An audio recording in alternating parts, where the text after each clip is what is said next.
Hi, my name is Aidan. I work at Coates, Ben Burgess, and my role is service manager.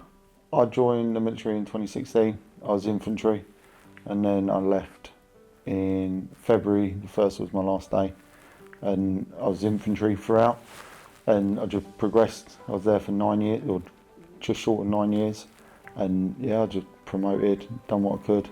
I wanted to manage. When I stripped away all the soldiering and all that side of like the army, I looked at what I was doing and I was managing people, and that's what I wanted to carry on doing. I wanted to be in a management role.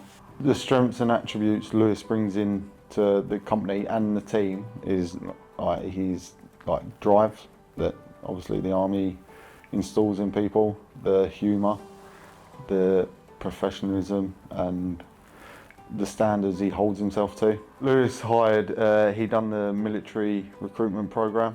He'd done a period of work experience here before leaving the military, and then once he had left, he then went through the actual program to come here. For ex-military, when they leave, there's definitely like additional support that we either don't realise we need, or we might not ask because we go like, oh yeah, we'll just get on with it. But his learning path is different to the apprentices. So I think there needs to be more support on that, or more emphasis on, because the apprentices, they get time to like go to college, do their thing. Whereas with Lewis, he fits it in, and then later on in his like development, he then starts going to Langer, which is in Nottingham, and that's the John Deere University, and that's where they get their credentials to become a fully qualified technician.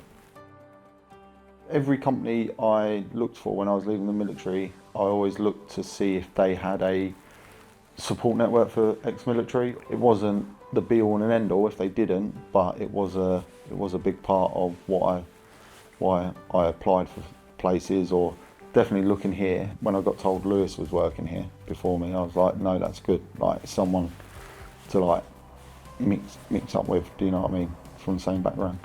My natural progression in the army was to move up to like senior ranks, so I wanted to carry that on rather than taking a step back.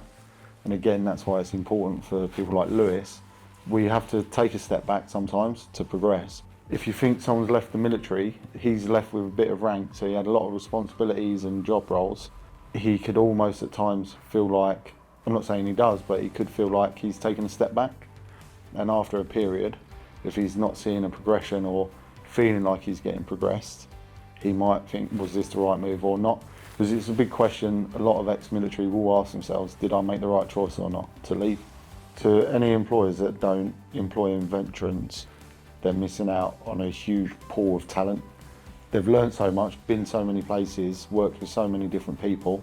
They just hold themselves to a different standard. They apply themselves in a different way. They do things slightly different. They're not going to give you the same old, oh, I work hard, or I'm punctual, all that jazz. That's a given.